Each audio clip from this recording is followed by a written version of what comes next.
بسم الله الرحمن الرحيم.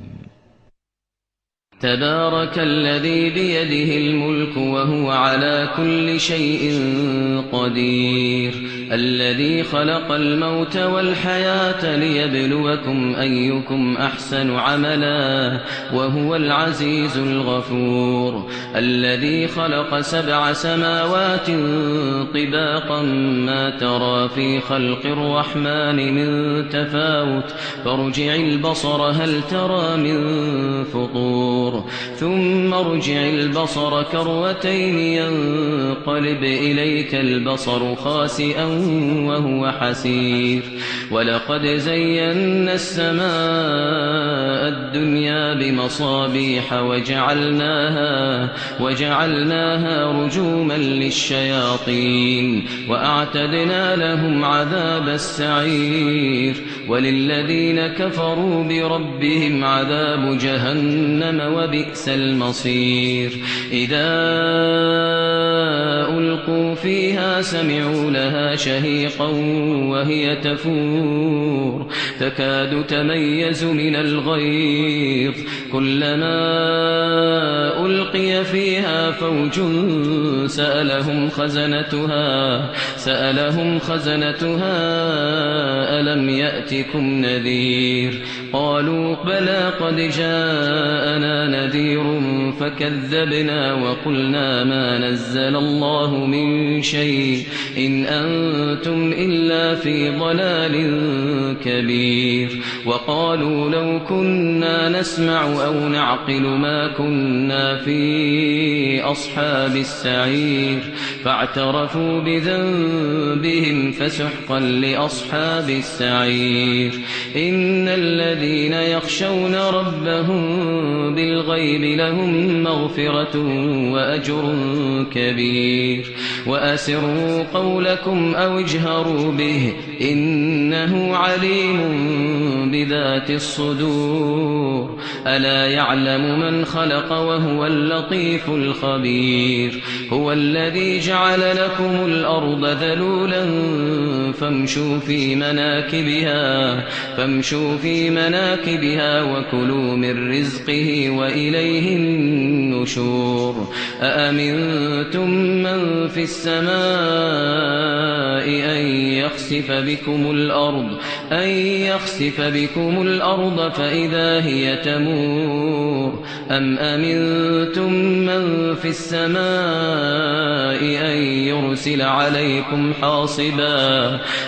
يرسل عليكم حاصبا فستعلمون كيف نذير. ولقد كذب الذين من قبلهم فكيف كان نكير. أولم يروا إلى الطير فوقهم صافات ويقبضن ما يمسكهن إلا الرحمن إنه بكل شيء بصير. أمن هذا الذي هو جند لكم ينصركم من دون الرحمن إن الكافرون إلا في غرور. أمن هذا الذي يرزقكم إن أمسك رزقه بل لجوا في عتو ونفور. أفمن يمشي مكبا على وجهه أهدى أمن يمشي سويا على صراط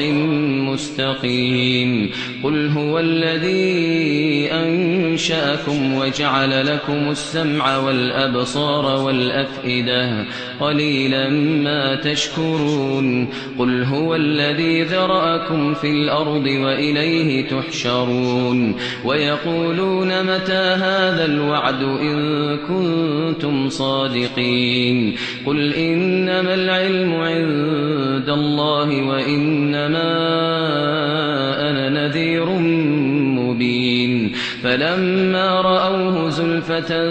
سيئت سُوِّئَتْ وُجُوهُ الَّذِينَ كَفَرُوا وَقِيلَ هَذَا الَّذِي كُنتُم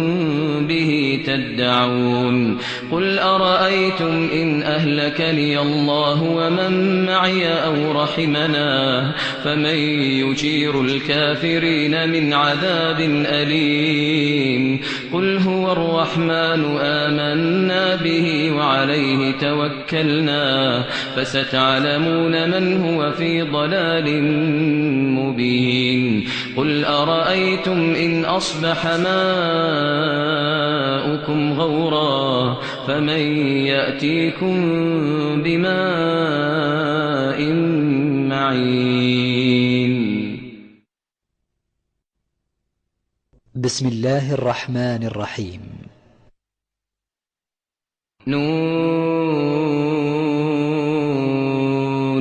والقلم وما يسطرون ما أنت بنعمة ربك بمجنون وإن لك لأجرا غير ممنون وإنك لعلى خلق عظيم فستبصر ويبصرون بأيكم المفتون إن ربك هو أعلم بمن ضل عن سبيله وهو أعلم بالمهتدين فلا تطع المكذبين ودوا لو تدهن فيدهنون ولا تطع كل حلاف مهين هماز مشاء بنميم مناع للخير معتد أثيم عتل بعد ذلك زنين أن كان ذا مال وبنين إذا تتلى عليه آياتنا قال أساطير الأولين سنسمه على الخرطوم إنا بلوناهم كما بلونا أصحاب الجنة إذ أقسموا ليصرمنها مصبحين ولا يستثنون فطاف عليها طائف من ربك وهم نائمون فأصبحت كالصريم فتنادوا مصبحين أن اغدوا على حرثكم إن كنتم صارمين فانطلقوا وهم يتخافتون ألا يدخلنها اليوم عليكم مسكين وغدوا على حرد قادرين فلما رأوها قالوا إنا لضالون بل نحن محرومون قال أوسطهم ألم أقل لكم لولا تسبحون قالوا سبحان ربنا إنا كنا ظالمين فأقبل بعضهم على بعض يتلاومون قالوا يا ويلنا إنا كنا طاغين عسى ربنا أن يبدلنا خيرا منها إنا إلى ربنا راغبون كذلك العذاب ولعذاب الآخرة أكبر لو كانوا يعلمون إن للمتقين عند ربهم جنات النعيم أفنجعل المسلمين كالمجرمين ما لكم كيف تحكمون أم لكم كتاب فيه تدرسون إن لكم فيه لما تخيرون أم لكم أيمان علينا بالغة إلى يوم القيامة إن لكم لما تحكمون سلهم أيهم بذلك زعيم أم لهم شركاء فليأتوا بشركائهم إن كانوا صادقين يوم يكشف عن ساق ويدعون إلى السجود فلا لا يستطيعون خاشعة أبصارهم ترهقهم ذلة وقد كانوا يدعون إلى السجود وهم سالمون فذرني ومن يكذب بهذا الحديث سنستدرجهم من حيث لا يعلمون وأملي لهم إن كيدي متين أم تسألهم أجرا فهم من مغرم مثقلون أم عندهم الغيب فهم يكتبون فاصبر لحكم ربك ولا تكن كصاحب الحوت إذ نادى وهو مكظوم لولا أن تداركه نعمة من ربه لنبذ بالعراء وهو مذموم فاجتباه ربه فجعله من الصالحين وإن يكاد الذين كفروا ليزلقونك بأبصارهم لما سمعوا الذكر ويقولون إنه لمجنون وما هو إلا ذكر للعالمين.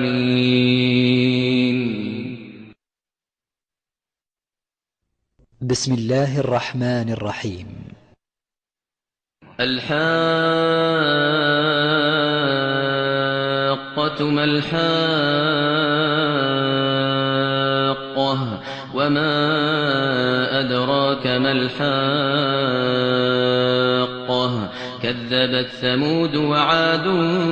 بالقارعة فأما ثمود فأهلكوا بالطاغية وأما عاد فأهلكوا بريح صرصر عاتية سخرها عليهم 7 ليال و8 أيام حسوما فترى القوم فيها صرعا كأنهم أعجاز نخل خاوية فهل ترى لهم من باقية وجاء فرعون ومن قبله والمؤتفكات بالخاطئة فعصوا رسول ربهم فأخذهم أخذة رابية إنا لما طغى الماء حملناكم في الجارية لنجعلها لكم تذكرة وتعيها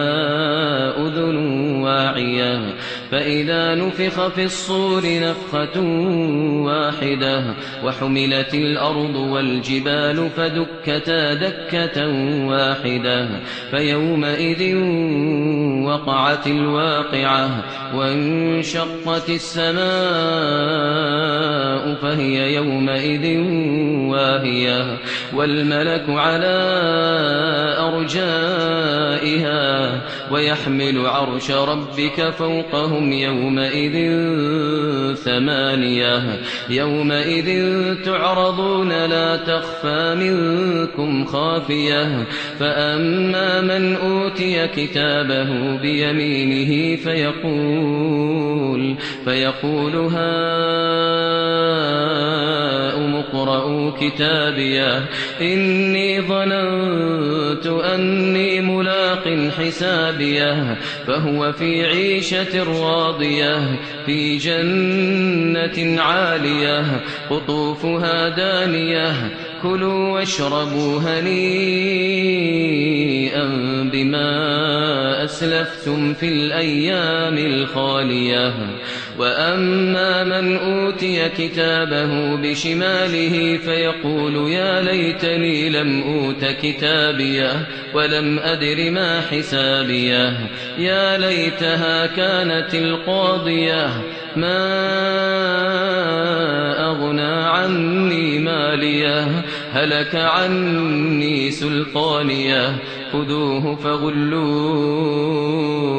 خذوه فغلوه ثم الجحيم صلوه ثم في سلسلة ذرعها 70 ذراعا فاسلكوه إنه كان لا يؤمن بالله العظيم ولا يحض على طعام المسكين فليس له اليوم هاهنا حميم ولا طعام إلا من غسلين لا يأكله إلا الخاطئون فلا أقسم بما تبصرون وما لا تبصرون إنه لقول رسول كريم وما هو بقول شاعر قليلا ما تؤمنون ولا بقول كاهن قليلا ما تذكرون تنزيل من رب العالمين ولو تقول علينا بعض الأقاويل لأخذنا منه باليمين ثم لقطعنا منه الوتين فما منكم من أحد عنه حاجزين وإنه لتذكرة للمتقين وإنا لنعلم أن منكم مكذبين وإنه لحسرة على الكافرين وإنه لحق اليقين فسبح باسم ربك العظيم بسم الله الرحمن الرحيم سأل سائل بعذاب واقع للكافرين ليس له دافع من الله ذي المعارج تعرج الملائكة والروح إليه في يوم كان مقداره 50,000 سنة فاصبر صبرا جميلا إنهم يرونه بعيدا ونراه قريبا يوم تكون السماء كالمهل وتكون الجبال كالعهن ولا يسأل حميم حميما يبصرونهم يود المجرم لو يفتدي من عذاب يومئذ ببنيه وصاحبته وأخيه وفصيلته التي تؤويه ومن في الأرض جميعا ثم ينجيه كلا إنها لظى نزاعة للشوى تدعو من أدبر وتولى وجمع فأوعى إن الإنسان خلق هلوعا إذا مسه الشر جزوعا وإذا مسه الخير منوعا إلا المصلين الذين هم على صلاتهم دائمون والذين في أموالهم حق معلوم للسائل والمحروم والذين يصدقون بيوم الدين والذين هم من عذاب ربهم مشفقون إن عذاب ربهم غير مأمون والذين هم لفروجهم حافظون إلا على أزواجهم أو ما ملكت أيمانهم فإنهم غير ملومين فمن ابتغى وراء ذلك فأولئك هم العادون والذين هم لأماناتهم وعهدهم راعون والذين هم بشهاداتهم قائمون والذين هم على صلاتهم يحافظون أولئك في جنات مكرمون فما للذين كفروا قبلك مهطعين عن اليمين وعن الشمال عزين أيطمع كل امرئ منهم أن يدخل جنة نعيم كلا إنا خلقناهم مما يعلمون فلا أقسم برب المشارق والمغارب إنا لقادرون على أن نبدل خيرا منهم وما نحن بمسبوقين فذرهم يخوضوا ويلعبوا حتى يلاقوا يومهم الذي يوعدون يوم يخرجون من الأجداث سراعا كأنهم إلى نصب يوفضون خاشعة أبصارهم ترهقهم ذلة ذلك اليوم الذي كانوا يوعدون بسم الله الرحمن الرحيم إنا أرسلنا نوحا إلى قومه أن أنذر قومك من قبل أن يأتيهم عذاب أليم قال يا قوم إني لكم نذير مبين أن اعبدوا الله واتقوه وأطيعون يغفر لكم من ذنوبكم ويؤخركم إلى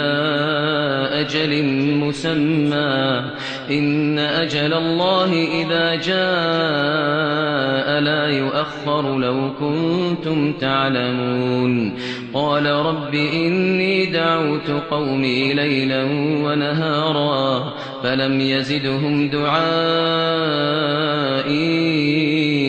إلا فرارا وإني كلما دعوتهم لتغفر لهم جعلوا أصابعهم في آذانهم واستغشوا ثيابهم وأصروا واستكبروا استكبارا ثم إني دعوتهم جهارا ثم إني أعلنت لهم وأسررت لهم إسرارا فقلت استغفروا ربكم إنه كان غفارا يرسل السماء عليكم مدرارا ويمددكم بأموال وبنين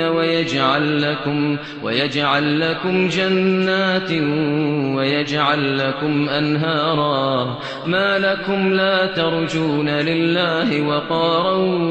وقد خلقكم أطوارا ألم تروا كيف خلق الله 7 سماوات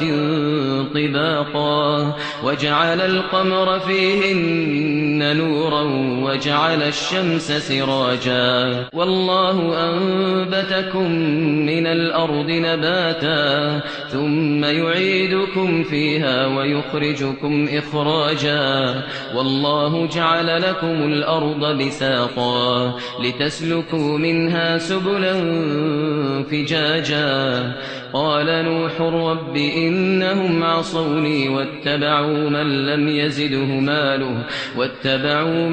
يزده ماله وولده إلا خسارا ومكروا مكرا كبارا وقالوا لا تذرن آلهتكم ولا تذرن ودا ولا سواعا ولا يغوث ويعوق ونسرا وقد أضلوا كثيرا ولا تزد الظالمين إلا ضلالا مما خطيئاتهم أغرقوا فأدخلوا وأدخلوا نارا فلم يجدوا لهم من دون الله أنصارا. وقال نوح رب لا تذر على الأرض من الكافرين ديارا إنك إن تذرهم يضلوا عبادك ولا يلدوا إلا فاجرا كفارا. رب اغفر لي ولوالدي ولمن دخل بيتي مؤمنا وللمؤمنين والمؤمنات ولا تزد الظالمين إلا تبارا. بسم الله الرحمن الرحيم. قل أوحي إلي أنه استمع نفر من الجن فقالوا إنا سمعنا قرآنا عجبا يهدي إلى الرشد فآمنا به ولن نشرك بربنا أحدا. وأنه تعالى جد ربنا ما اتخذ صاحبة ولا ولدا. وأنه كان يقول سفيهنا على الله شططا. وأنا ظننا أن لن تقول الإنس والجن على الله كذبا. وأنه كان رجال من الإنس يعوذون برجال من الجن فزادوهم رهقا. وأنهم ظنوا كما ظننتم أن لن يبعث الله أحدا. وأنا لمسنا السماء فوجدناها ملئت حرسا شديدا وشهبا. وأنا كنا نقعد منها مقاعد للسمع فمن يستمع الآن يجد له شهابا رصدا. وأنا لا ندري أشر أريد بمن في الأرض أم أراد بهم ربهم رشدا. وأنا منا الصالحون ومنا دون ذلك كنا طرائق قددا. وأنا ظننا أن لن نعجز الله في الأرض ولن نعجزه هربا. وأنا لما سمعنا الهدى آمنا به فمن يؤمن بربه فلا يخاف بخسا ولا رهقا. وأنا منا المسلمون ومنا القاسطون فمن أسلم فأولئك تحروا رشدا. وأما القاسطون فكانوا لجهنم حطبا. وأن لو استقاموا على الطريقة لأسقيناهم ماء غدقا لنفتنهم فيه. ومن يعرض عن ذكر ربه يسلكه عذابا صعدا. وأن المساجد لله فلا تدعوا مع الله أحدا. وأنه لما قام عبد الله يدعوه كادوا يكونون عليه لبدا. قل إنما أدعو ربي ولا أشرك به أحدا. قل إني لا أملك لكم ضرا ولا رشدا. قل إني لن يجيرني من الله أحد ولن أجد من دونه ملتحدا إلا بلاغا من الله ورسالاته. ومن يعص الله ورسوله فإن له نار جهنم خالدين فيها أبدا. حتى إذا رأوا ما يوعدون فسيعلمون من أضعف ناصرا وأقل عددا. قل إن أدري أقريب ما توعدون أم يجعل له ربي أمدا. عالم الغيب فلا يظهر على غيبه أحدا إلا من ارتضى من رسول فإنه يسلك من بين يديه ومن خلفه رصدا ليعلم أن قد أبلغوا رسالات ربهم وأحاط بما لديهم وأحصى كل شيء عددا. بسم الله الرحمن الرحيم. يا أيها المزمل قم الليل إلا قليلا نصفه أو انقص منه قليلا أو زد عليه ورتل القرآن ترتيلا إنا سنلقي عليك قولا ثقيلا إن ناشئة الليل هي أشد وطئا وأقوم قيلا إن لك في النهار سبحا طويلا واذكر اسم ربك وتبتل إليه تبتيلا واذكر اسم ربك وتبتل إليه تبتيلا رب المشرق والمغرب لا إله إلا هو فاتخذه وكيلا واصبر على ما يقولون واهجرهم هجرا جميلا وذرني والمكذبين أولي النعمة ومهلهم قليلا إن لدينا أنكالا وجحيما وطعاما ذا غصة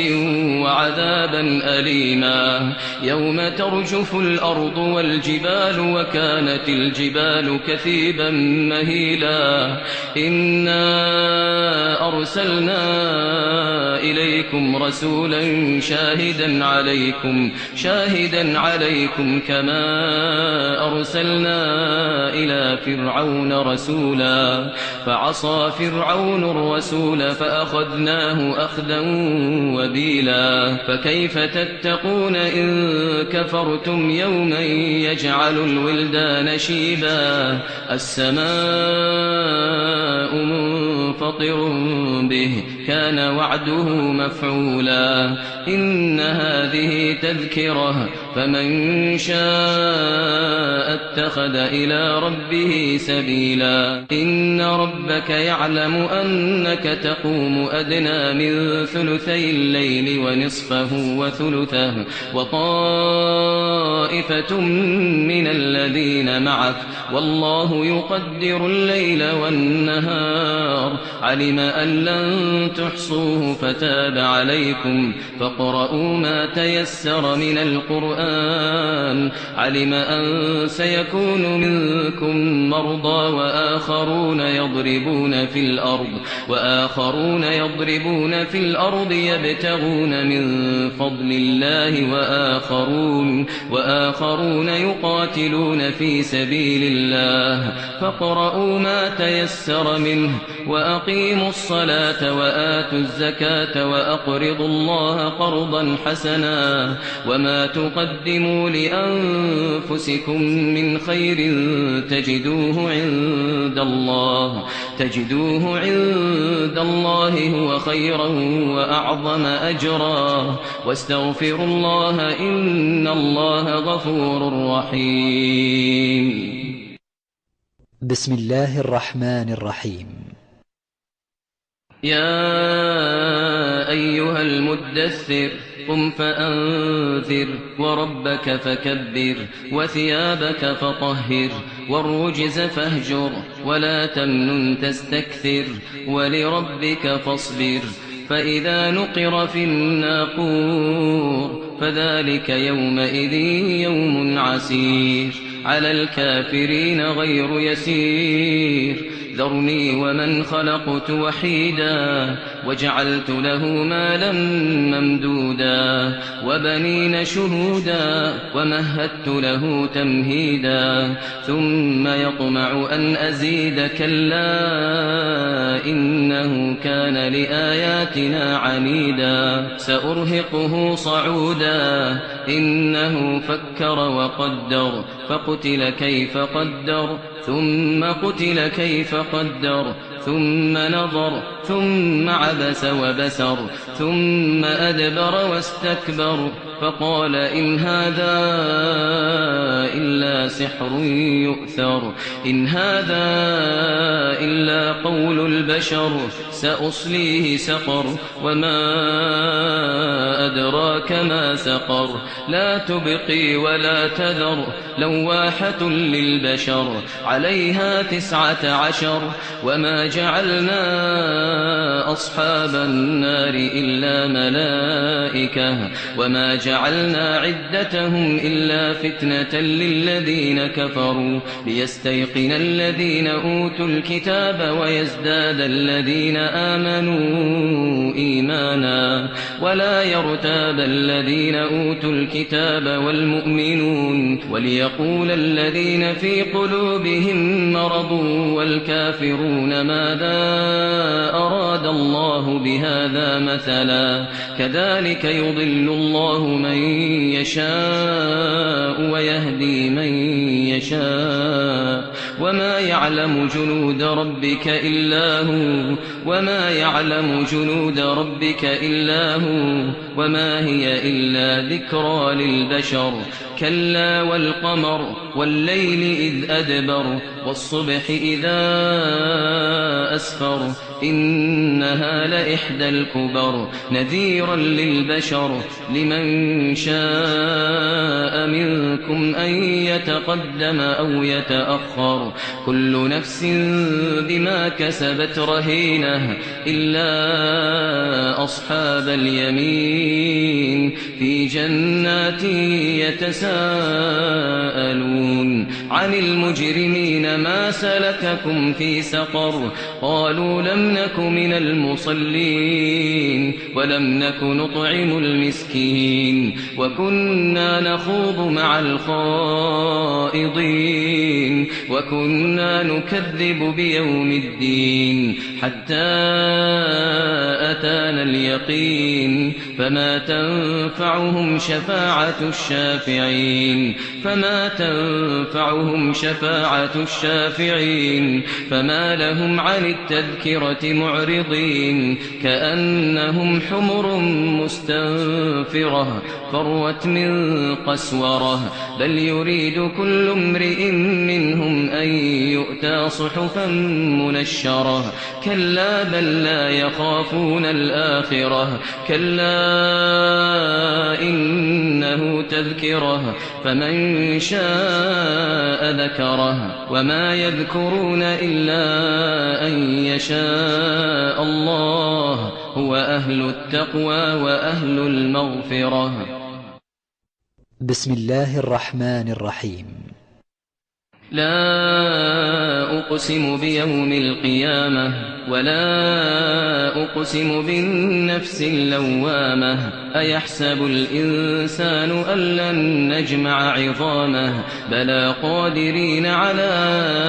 أن نسوي بنانه بل يريد الإنسان ليفجر أمامه يسأل أيان يوم القيامة فإذا برق البصر وخسف القمر وجمع الشمس والقمر يقول الإنسان يومئذ أين المفر كلا لا وزر إلى ربك يومئذ المستقر ينبأ الإنسان يومئذ بما قدم وأخر بل الإنسان على نفسه بصيرة ولو ألقى معاذيره لا تحرك به لسانك لتعجل به إن علينا جمعه وقرآنه فإذا قرأناه فاتبع قرآنه ثم إن علينا بيانه كلا بل تحبون العاجلة وتذرون الآخرة وجوه يومئذ ناظرة إلى ربها ناظرة وجوه يومئذ ناظرة إلى ربها ناظرة ووجوه يومئذ باسرة تظن أن يفعل بها فاقرة كلا إذا بلغت التراقي وقيل من راق وظن أنه الفراق والتفت الساق بالساق إلى ربك يومئذ المساق فلا صدق ولا صلى ولكن كذب وتولى ثم ذهب إلى أهله يتمطى أولى لك فأولى ثم أولى لك فأولى أيحسب الإنسان أن يترك سدى ألم يك نطفة من مني يمنى ثم كان علقة فخلق فسوى فجعل منه الزوجين الذكر والأنثى أليس ذلك بقادر على أن يحيي الموتى بسم الله الرحمن الرحيم هل أتى على الإنسان حين من الدهر لم يكن شيئا مذكورا إنا خلقنا الإنسان من نطفة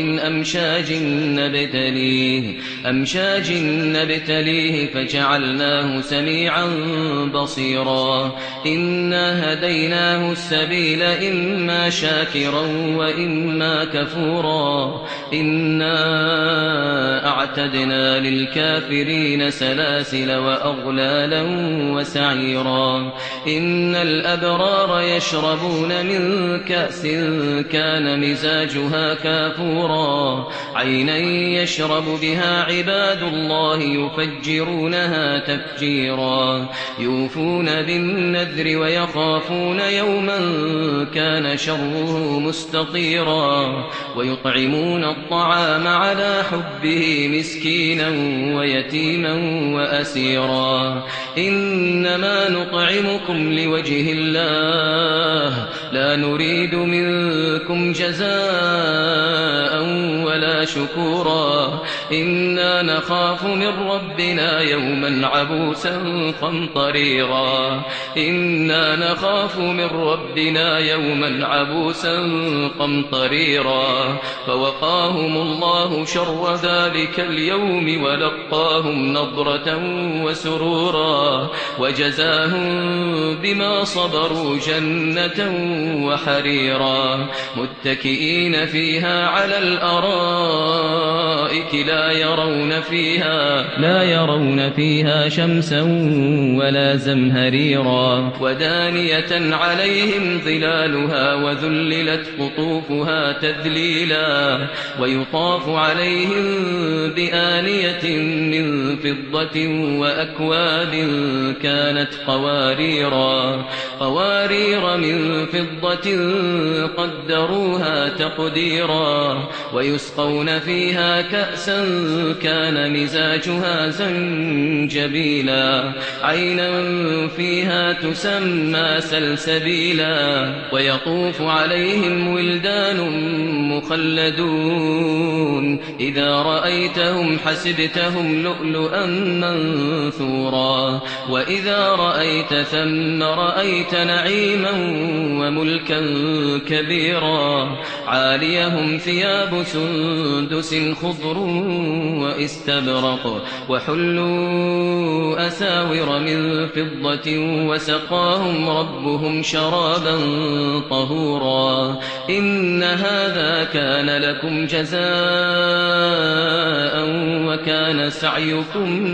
مشكورا إنا نحن نزلنا عليك القرآن تنزيلا فاصبر لحكم ربك ولا تطع منهم آثما أو كفورا واذكر اسم ربك بكرة وأصيلا ومن الليل فاسجد له وسبحه ليلا طويلا إن هؤلاء يحبون العاجلة ويذرون وراءهم يوما ثقيلا نحن خلقناهم وشددنا أسرهم وإذا شئنا بدلنا أمثالهم تبديلا إن هذه تذكرة فمن شاء اتخذ إلى ربه سبيلا وما تشاءون إلا أن يشاء الله إن الله كان عليما حكيما يدخل من يشاء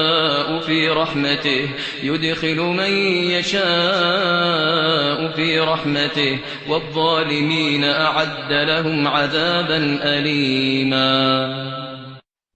بسم الله الرحمن الرحيم.